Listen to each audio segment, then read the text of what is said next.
మిత్రులు పవన్ కళ్యాణ్ గారికి, అదేవిధంగా వేదిక నాచున్న పెద్దలందరికీ, అదేవిధంగా జన సైనికులకు వీర మహిళలందరూ కూడా నా ఉదయపూర్వ నమస్కారం. ఇవాళ రాష్ట్రం దోపిడీ అవుతున్నప్పుడు ఈ రాష్ట్రాన్ని కాపాడడం కోసం ఆయన తీసుకున్న త్యాగం ఇవాళ ఈ రాష్ట్రాన్ని కాదు భారతదేశంలోనే జనసేన పార్టీ అంటే ఏంటో తెలియజేసే విధంగా ఆయన ప్రవర్తన కూడా మనం చూసాం. ఇవాళ నరేంద్ర మోడీ గారు ఇవాళ ఆయన్ని కలపడానికి ఆయన పండి కష్టం కానీ, ఇవాళ 3 పార్టీలను కలిపి కష్టాన్ని కానీ మనం ఒకసారి లెక్క పెడితే ఆయన ఎంత కష్టపడితే, సినిమాల్లో కష్టపడితే కోట్లాది రూపాయలు సంపాదించేవాడు.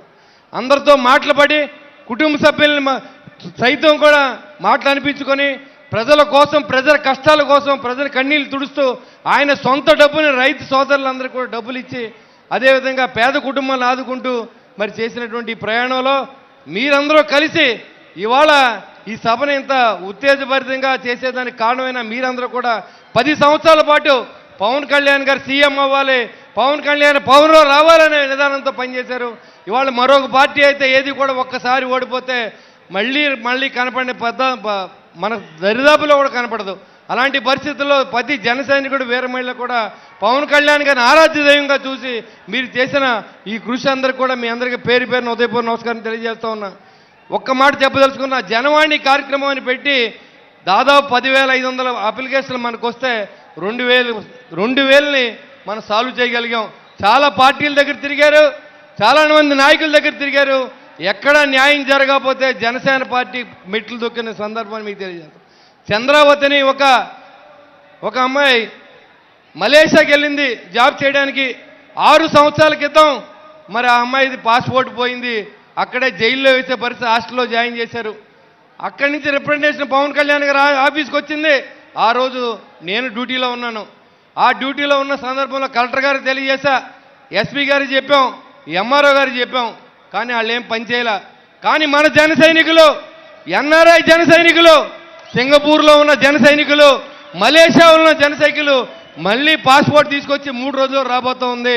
మరి ఆ అమ్మాయి ప్రాణం కాపాడిన ఘనత పవన్ కళ్యాణ్ గారికే దక్కుద్దని తెలియజేస్తా ఉన్నా. ఆయన చెప్పిన ప్రతి విషయాన్ని తూచా చెప్పకుండా పనిచేస్తా ఉన్నాం. నేను ఒక ఆర్టీసీ డ్రైవర్ కొడుకుని నేను మీ ముందు మాట్లాడుతూ ఉన్నాను. విదేశాల్లో కూడా బొలిసెట్ సీన్ అంటే ఎవరో తెలిసేలా చేసినటువంటి పవన్ కళ్యాణ్ గారికి నేను ఎప్పుడు రుణపడి ఉంటానని చెప్పి నాకు తెలిసింది ఒకటే, ఆయన ఎవరినైనా మాట్లాడితే తోలు తీసేయడం నాకు తెలిసింది. మీరు కూడా నాతో ఉండండి. ఈరోజు తొక్కిపెట్టి నారదీస్తానని చెప్పి అప్పుడు ముఖ్యమంత్రి హోదాలో ఉన్న మనిషిని, ధైర్యంగా ఉన్నటువంటి పవన్ కళ్యాణ్ గారికి మీరందరూ సపోర్ట్ చేయండి. ఇది నిలబెట్టండి. మళ్ళీ ఇంకొక 5 సంవత్సరాల పాటు అజ్ఞాతంలో పంపించండి. రాష్ట్రాన్ని కాపాడండి. పవన్ కళ్యాణ్ గారి నాయకత్వాన్ని మీరందరూ ఎప్పుడు బలపరచాలని చెప్పి మిమ్మల్ని మనస్ఫూర్తిగా కోరుకుంటూ ఈ అవకాశం ఇచ్చిన పెద్దల దగ్గర సెలవు తీసుకున్న ధన్యవాదాలండి. రైల్వే కోడూరు శాసనసభ్యులు సోదరు శ్రీ అరవ్ శ్రీధర్ గారు, ఒక్క నిమిషం. జై జనసేన. పవన్ కళ్యాణ్ గారి నాయకత్వం. అదేవిధంగా ఈరోజు జనసేన పార్టీ 12